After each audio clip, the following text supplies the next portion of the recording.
Wait करवाया भाई तुमने तो। कैसे हो? रमशा, मैं ठीक हूँ, तुम कैसी हो? हमेशा की तरह खूबसूरत।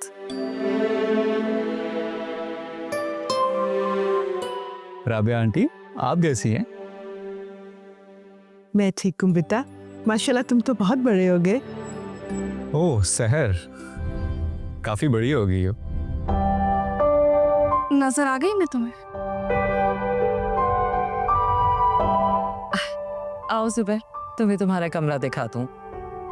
चलो रमशा, लेट्स गो। प्लीज।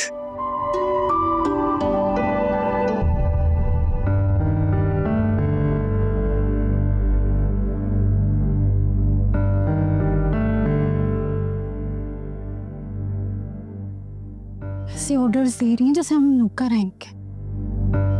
हाँ, अब क्या कह दिया मैमुना भाभी ने?